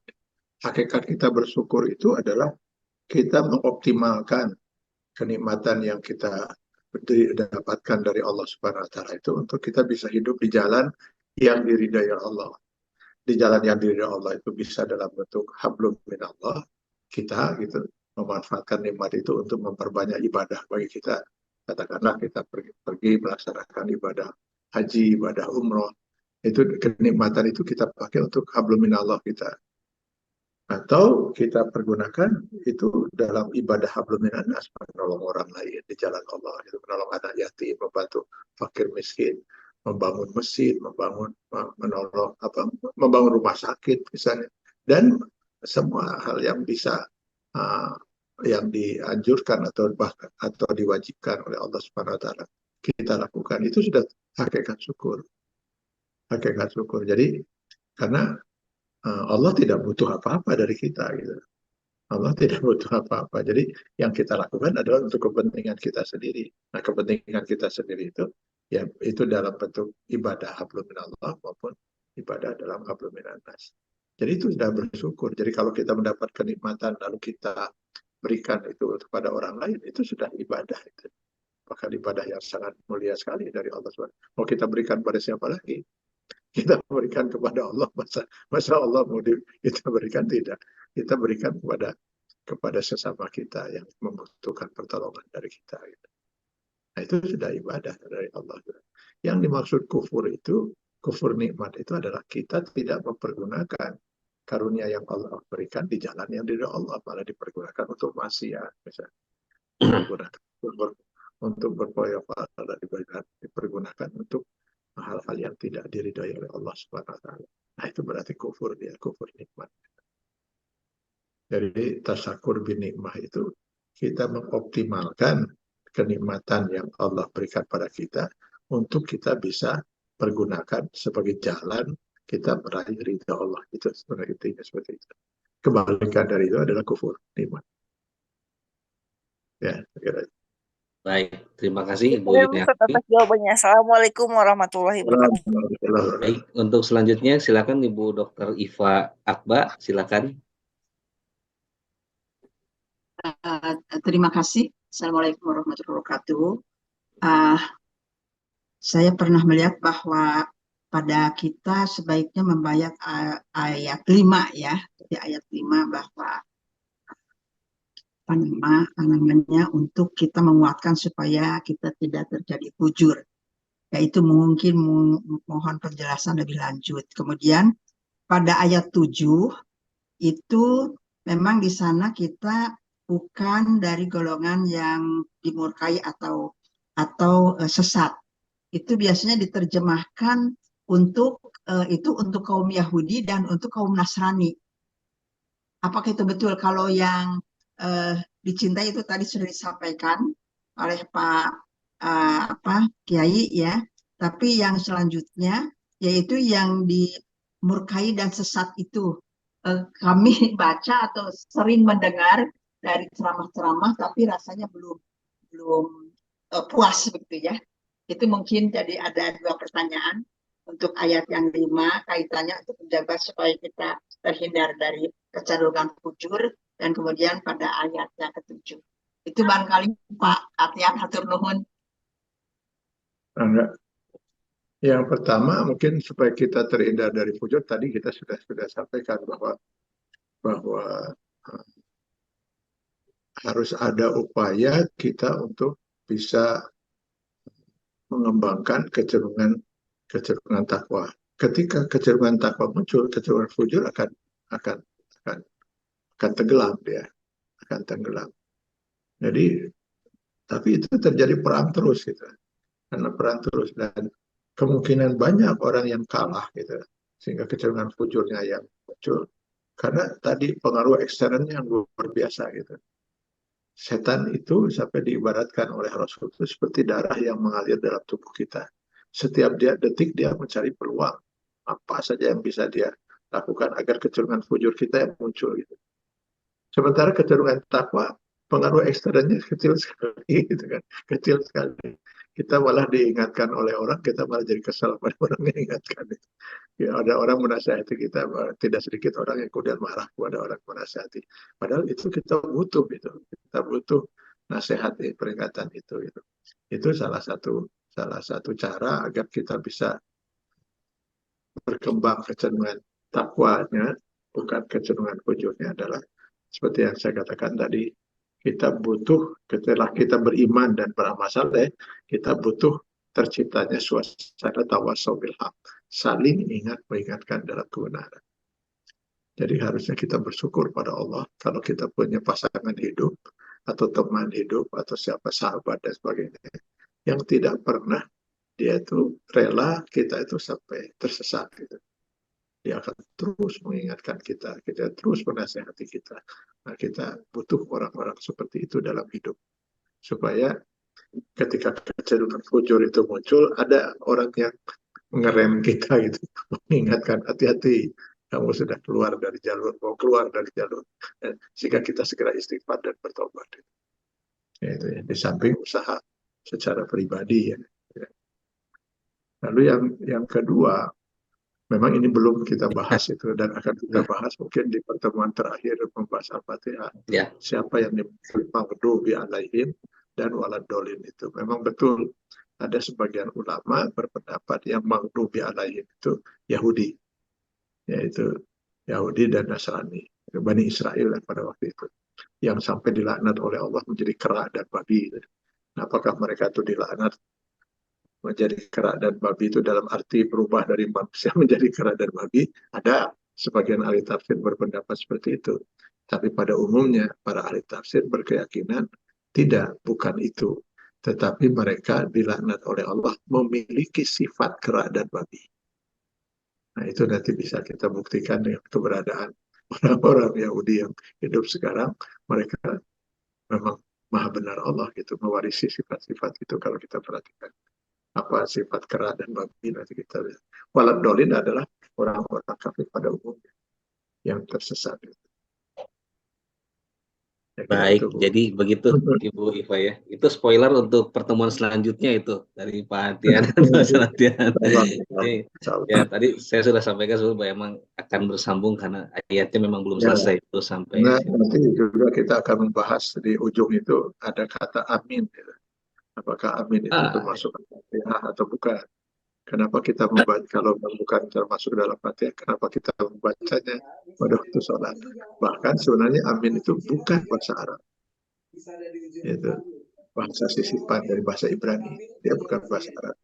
Tapi memang begitulah yang pernah diajarkan mereka Jibril kepada Rasulullah SAW. Itu. Sehingga orang-orang lain pun juga mengucapkan yang sama dengan dialek yang berbeda gitu. Amin. Karena memang itu dari bahasa Ibrani, bukan bahasa asli. Itu kita coba nanti bahas. Insyaallah satu pertemuan selesai kita Al-Fatihah ini mudah-mudahan. Baik, jadi begitu Ibu Dr. Iva. Alhamdulillah tadi sudah diberi jawaban oleh guru kita Pak Kiai. Insya Allah pada pertemuan selanjutnya akan dibahas lanjutan dari ayat terakhir surat Al-Fatihah. Nah, terkait dengan tadi siratal ladzina an'amta alaihim Ustaz, orang-orang yang diberi nikmat itu, ternyata ada pertanyaan juga dari jamaah apa namanya? Bagaimana sifat-sifat orang-orang yang diberi nikmat? Nah, ini nikmatnya mungkin konteksnya nikmat yang Ustaz tadi sampaikan, tapi tadi sudah jelas ya para nabi dan segala macam. Mungkin dijelaskan Ya, pengaruh lebih lanjut Ustaz. ya. Jadi yang dimaksud diberi nikmat oleh Allah itu mereka berada di jalan yang benar, bukan nikmat dalam arti nikmat duniawi. Sebab kalau kita perhatikan para nabi itu kehidupannya penuh dengan ujian dan cobaan, ya kan itu. Tapi mereka menikmati ujian dan cobaan itu karena mereka menikmati ujian dan cobaan yang luar biasa beratnya itu karena mereka tetap berada dalam Siratal Mustaqim. Semakin besar ujian itu, semakin tinggi nilai mereka di mata Allah ketika mereka lulus. Nah, coba kita lihat sekarang kehidupan para nabi yang 25 dikisahkan oleh Allah dalam Al-Quran. Mulai dari Adam sampai dengan Nabi Muhammad SAW. Mana nabi yang hidupnya itu sepi dari ujian dan cobaan. Tapi untuk seperti itulah mereka harus menghadapi ujian dan cobaan. Yang kalau mungkin ujian itu diberikan pada kita, rasanya kita tidak mungkin sanggup gitu ya. Harus dibakar hidup-hidup gitu kan, atau harus menyembelih anak kesayangan satu-satunya seperti Nabi Ibrahim. Mungkin kita nggak sanggup. Tapi itulah jalan mereka untuk bisa mencapai tempat Ilion itu. Kita mudah-mudahan dan saya yakin tidak akanlah kita diuji oleh Allah sampai dengan tingkat ujian seberat itu. Ya, mungkin ujian kita ya akan disesuaikan dengan kemampuan kita oleh Allah Subhanahu wa taala. Tapi ujian itu kenikmatan. Karena hanya dengan ujian kita punya harapan bisa lulus. Kita bisa lebih tinggi lagi derajat kita di mata Allah. Kalau tidak ujian, gimana mau lulus? Itu kalau kita kaitkan dengan kehidupan mahasiswa, ya hanya mahasiswa tertentu saja bisa ikut ujian. Dan hanya mahasiswa yang ikut ujian saja yang kemungkinan bisa lulus, bisa juga tidak lulus. Tapi yang sama sekali tidak mungkin lulus itu mahasiswa yang tidak ikut ujian. Itu tidak mungkin lulus. Gitu. Jadi kenikmatan yang dimaksud itu ketika dia berada di jalan yang diridhoi oleh Allah. Gitu. Apapun ujiannya dia bisa lulus. Nah, kita harus bisa seperti itu. Jadi bukan kenikmatan dalam arti duniawi, kenikmatan apa yang didapatkan oleh seorang syuhada gitu. Orang yang mati syahid dia langsung meninggal. Kenikmatan apa itu? Kenikmatan nanti, kenikmatan ukhrawi yang mereka dapatkan dari Allah Subhanahu wa taala. Nah, jadi yang kita siratal ladzina an'amta alaihim, siratal ladzina an'amta alaihim itu dalam pengertian itu diberikan kenikmatan oleh Allah, selalu dia dalam bimbingan Allah sehingga tetap berada dalam siratal mustaqim. Ujian yang Allah berikan selalu lulus sehingga dia semakin meningkat tingkat ketakwaannya dan dia hanya mendapatkan surga ini. Nah, kita berharap seperti itu. Allah berikan ujian karena bagaimanapun pasti kita akan menghadapi ujian dalam hidup. Tapi mudah-mudahan kita bisa lulus terus menghadapi ujian itu seperti lulusnya para nabi, para syuhada, para siddiqin dan salihin, sehingga semakin tinggi tingkat kita, ketakwaan kita di sisi Allah, sehingga kita berhak untuk memasuki surga Allah bersama mereka yang juga mendapatkan kenikmatan karena mereka lulus menghadapi ujian hidup itu. Ya, saya kira. Masya Allah.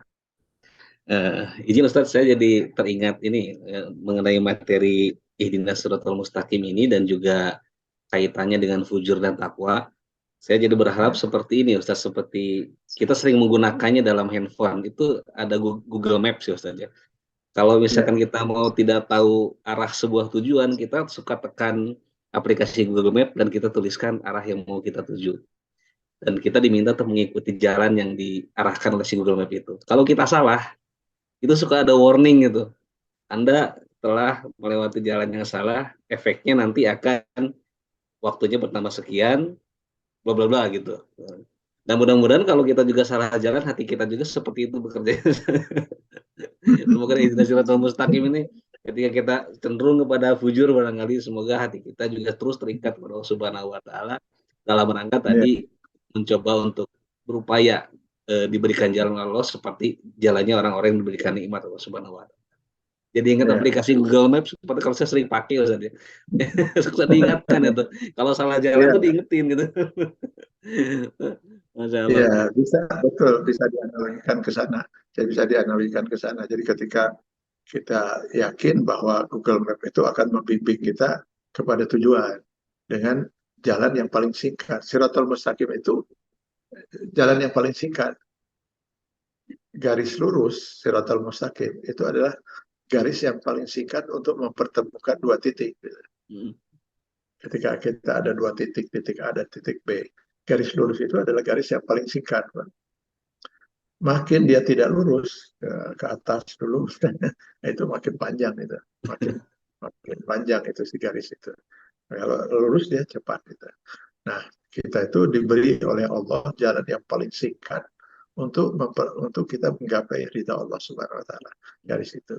Cuman hanya bedanya nanti kalau kita misalnya kalau Google Map itu kalau kita menyimpang dari garis yang dicontohkan oleh siapa Google Map itu, Mudah-mudahan kita akan sampai juga ke tujuan. Ini bahayanya kalau dalam contoh tadi keluar dari Shiratal Mustaqim, dia akan sesat, Pak.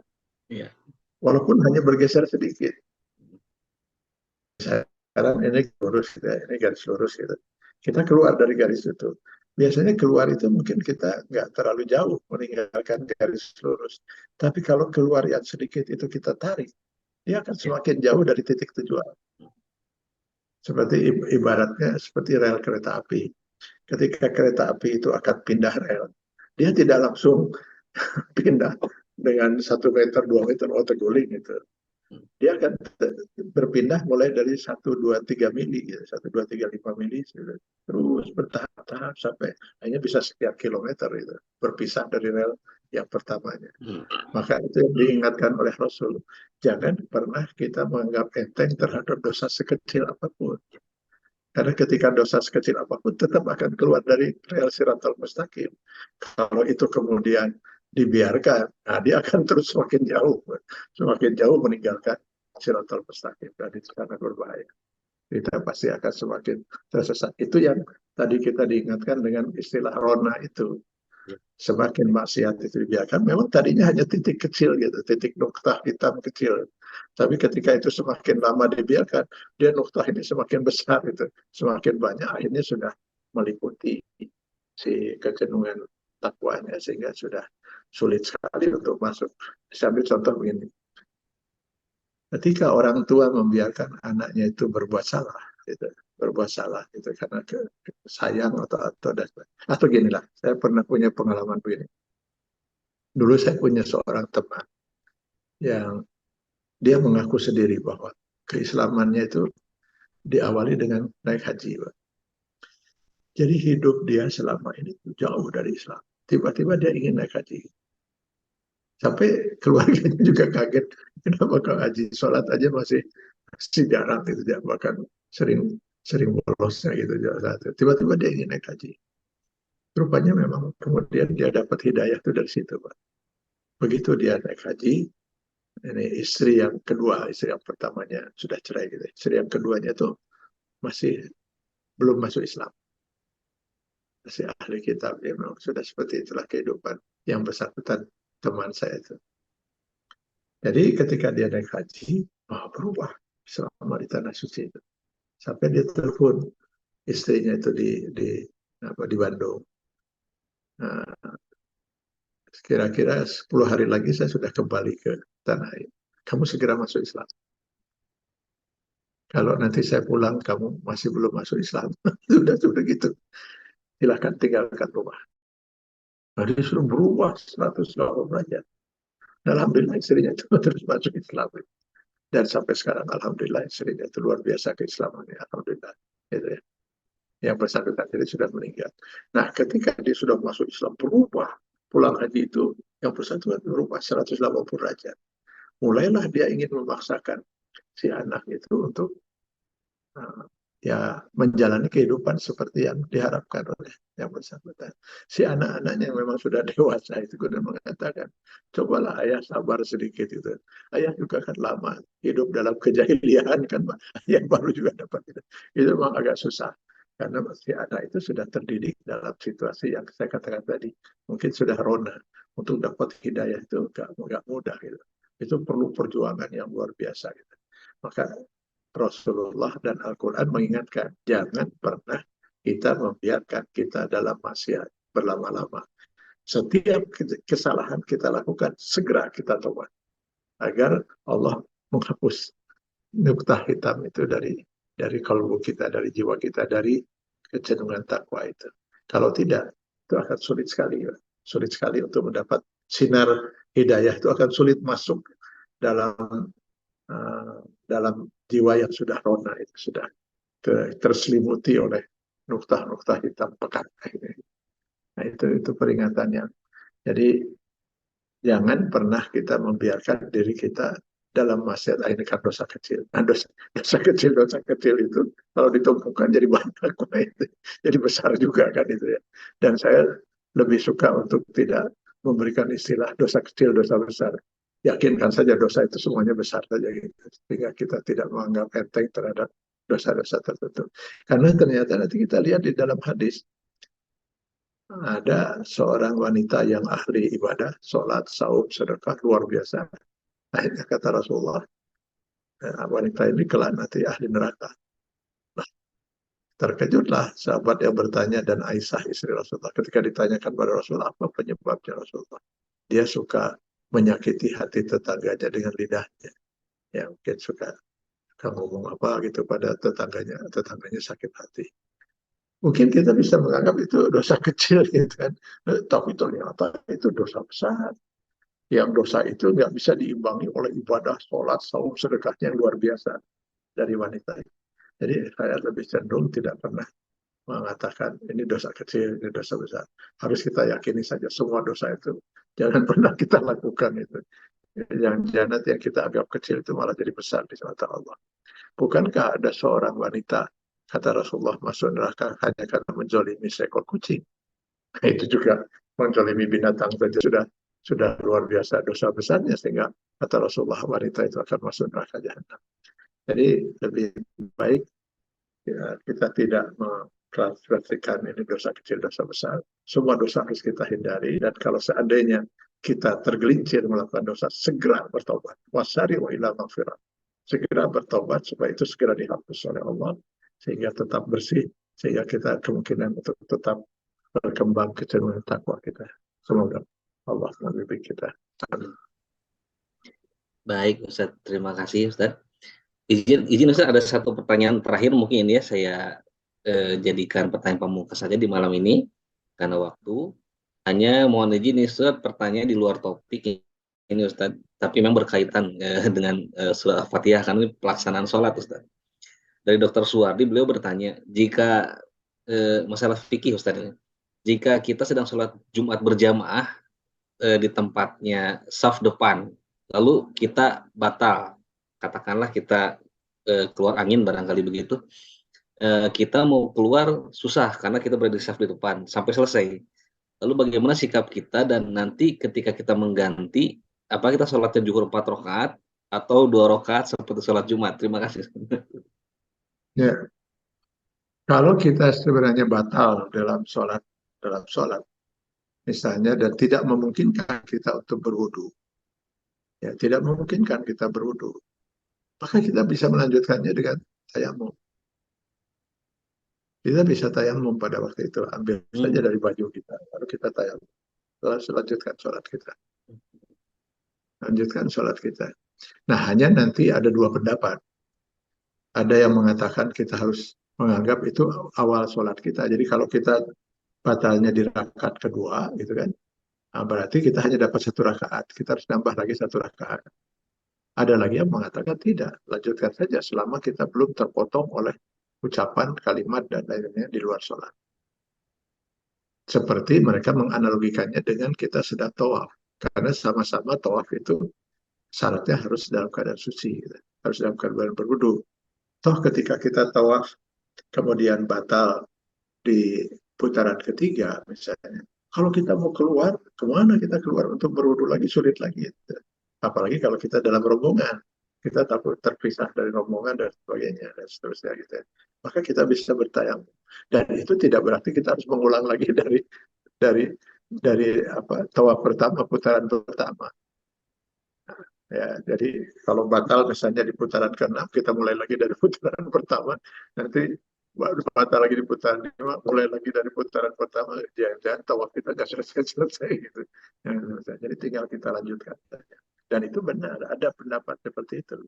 Jadi kalau kita misalnya lagi di rumah misalnya, kita batal di katakanlah sholat zuhur, kita kebetulan nggak ke masjid karena terlambat dan sebagainya, kita sholat di rumah. Di rakaat kedua kita batal.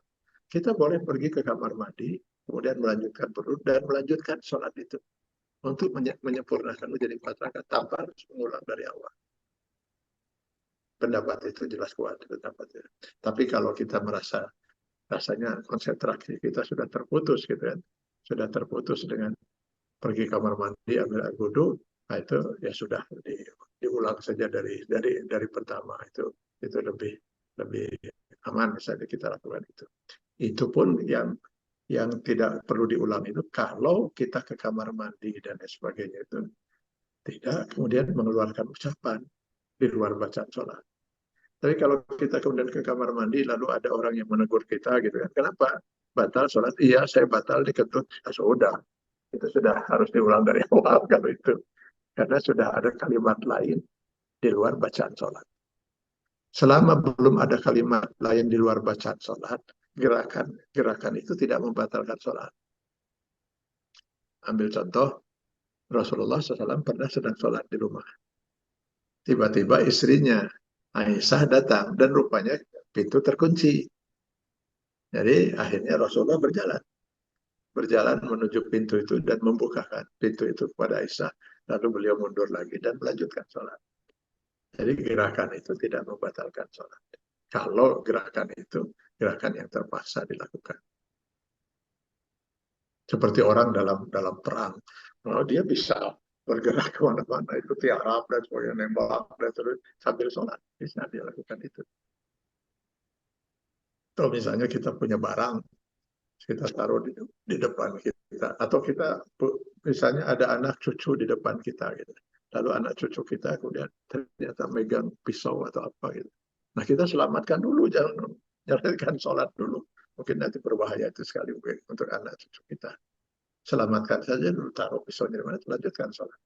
Gerakan itu tidak membatalkan sholat. Atau kita punya barang mau diambil pencuri gitu, ya selamatkan barang kita itu, kejar pencuri itu. Kalau perlu dicekik segala macam itu. Asal jangan keluar kalimat lain di luar bacaan sholat. Kurang ajar kamu, jahat. Nah, itu sudah batal sholat itu.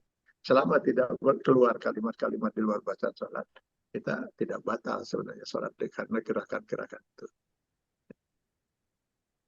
Dulu saya waktu kecil diajari itu nggak boleh menggaruk lebih dari 3 kali. Dicari hadisnya nggak akan ketemu, Pak. 3 kali itu. Ya, kalau kita gatal silakan sampai 5 kali juga. Masa 3 kali cuma buat jatah gitu. Nanti gatal di keempat terus kita tahan balik gituan gitu kan. Malah lebih tidak khusyuk kan itu. Boleh kita Pak mengusap keringat misalnya, gerakan-gerakan itu tidak membatalkan sholat. Kalau memang betul gatal, kalau memang keringat itu mengganggu kekhusyuan kita. Tapi kalau tidak gatal atal tapi ketua kegerakan, betulin kancing, buka kancing, itu yang bisa merusak kekhusyuan. Jadi kalau saya berpendapat, kalau tadi kembali pada pertanyaan itu, dia bisa bertayamum, Pak. Kalau nggak mungkin, jadi tayamum itu bukan hanya karena tidak ada air. Tayamum bukan hanya karena tidak ada air. Ada air, tapi dia tidak mampu mempergunakan air itu. Tidak mampu itu karena sakit, nggak boleh kena air misalnya. Atau air itu tempatnya jauh, atau di kolam air itu ada binatang buas, atau apa sajalah yang membuat dia tidak mungkin, termasuk tidak mungkin dia keluar dari sana. Nah itu. Jadi dia tetap melakukan sholat Jumat itu. Kalau boleh saya tambahkan begini, kecuali ya kalau dia datang misalnya, dia datang masbuk, dia datang pada waktu orang lain sudah melakukan sholat Jumat. Lalu dia takbir gitu kan, pada waktu si imam dan jamaah sedang ruku atau sedang sujud lah misalnya. Nah dia ikut sujud. Ternyata itu sujud terakhir. Sujud terakhir dia. Nah dia, Assalamualaikum, Assalamualaikum. Maka dia berdiri untuk sholat zuhur. Karena dia nggak dapat Jumat. Ukuran dia dapat sholat berjamaah itu 1 rakaat. Jadi kalau dia masbuk bisa dapat 1 rakaat bersama imam, nah dia sudah dapat Jumat, itu tinggal tambah 1 rakaat lagi. Tapi kalau dia tidak dapat 1 rakaat, maka dia tidak dapat Jumat. Maka dia berdiri untuk melakukan sholat zuhur 4 rakaat. Jangan mengucapkan salam, berdiri aja, langsung dia sholat zuhur 4 rakaat. Karena sholat Jumat tidak bisa dilakukan sendiri. Jadi kalau dia dapat 1 rakaat, dia tinggal melengkapi dan dia dapat sholat Jumat. Walaupun tentu pahalanya lain ya, karena dia tidak mengikuti khutbah, tidak mengikuti 2 khutbah dan sebagainya. Tapi kalau ini alasannya misalnya karena hal yang karena katakanlah hal yang tidak bisa dihindari. Misalnya dokter baru selesai menjalankan operasi atau operasi gitu, lalu dia begitu mengejar Jumat, data terakhir orang sudah sholat, lalu dia ikut, ternyata dapat 1 rakaat, dia sudah tinggal melengkapi 1 rakaat lagi, dan dia sudah dapat sholat Jumat. Tapi kalau tidak dapat 1 rakaat, maka dia tidak dapat Jumatnya. Dia tinggal melanjutkan dengan niat sholat zuhur. Kira itu. Baik, alhamdulillah, terima kasih. Begitu Dokter Suwadi, semoga terjawab ya. Dan untuk masalah fikih ini, kalau saya sering dengar ternyata itu luas ya Ustaz ya. Lebih luas sekali karena Iya. banyak, universal sekali, banyak sekali ikhtilaf dan segala macam. Tapi yang penting bagi kita adalah kita terus belajar, terus mengkaji, dan terus semangat tentunya di dalam terus meningkatkan kapasitas ilmu dan amal kita. Dan di dalam fikih itu, saya tambahkan, fikih itu kan pemahaman.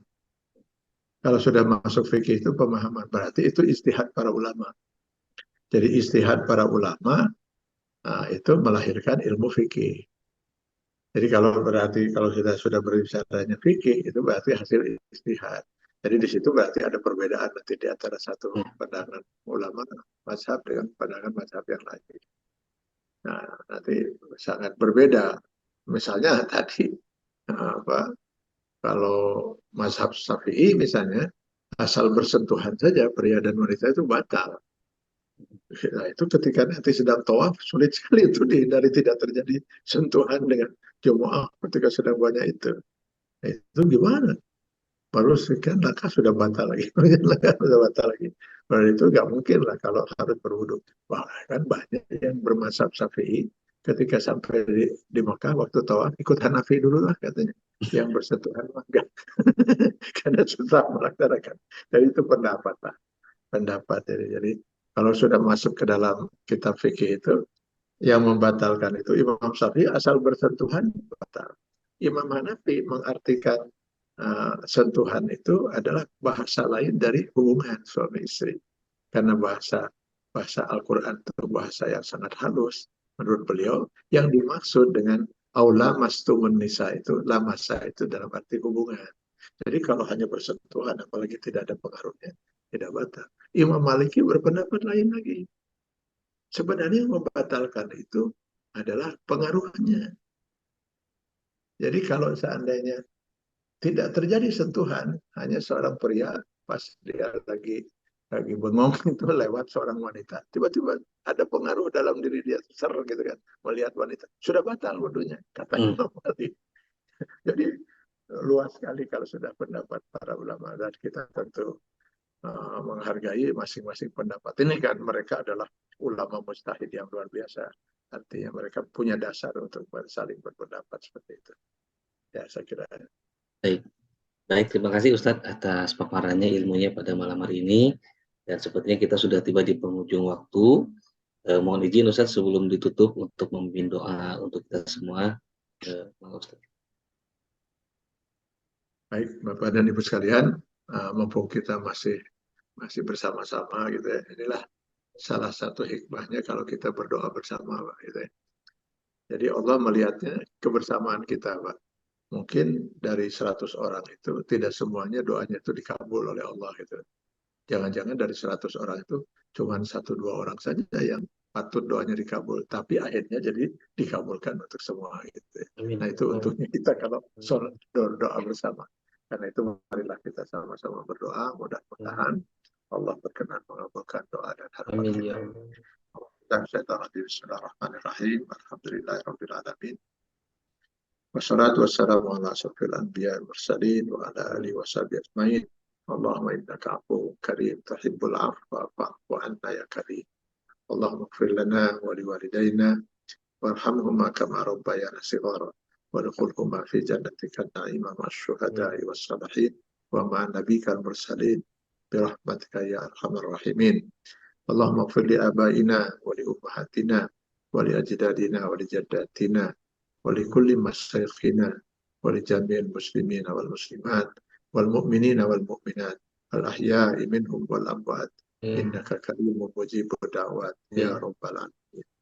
Rabbana zalamna anfusana وإن لم تغفر لنا وترحمنا لنكونن من الخاسرين. اللهم اهدنا إلى صراطك المستقيم. اللهم اهدنا إلى صراطك المستقيم. اللهم اهدنا إلى صراطك المستقيم صراط الذين أنعمت عليهم غير المغضوب عليهم ولا الضالين.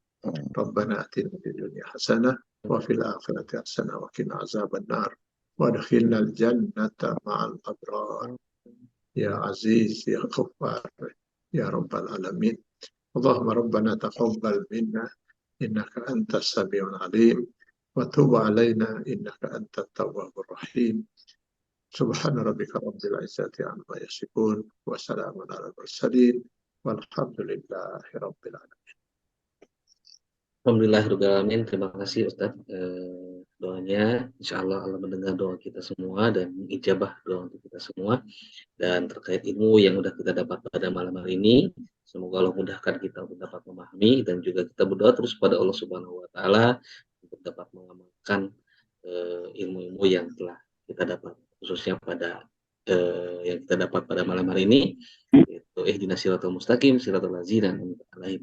Semoga menjadi wasilah sholat kita semakin khusyuk dan semakin yakin, semakin tahu apa tujuan ternyata kita untuk senantiasa meminta kepada Allah ada di dalam Siratul Mustaqim. Baik, terima kasih sekali lagi pada guru kita Bapak Ustadz Kiai Haji Atian Ali dan juga para jamaah sekalian. Nuhun, syukran, jazakumullah khairan katsiran, ahsanal jazaa, mohon maaf atas segala kekurangannya. Insya Allah kita bertemu kembali pada kajian online hari Ahad yang akan datang. Dan bersama Ustadz Kiai Haji Atian Ali, insya Allah kita bertemu kembali pada awal bulan depan untuk melanjutkan tafsir surat Al-Fatihah selanjutnya. Demikian, mari kita tutup kajian kita, majelis kita dengan berdoa kifaatul majelis bersama-sama. Subhanakallahumma wa bihamdika asyhadu an la ilaha illa anta astaghfiruka wa atubu ilaik.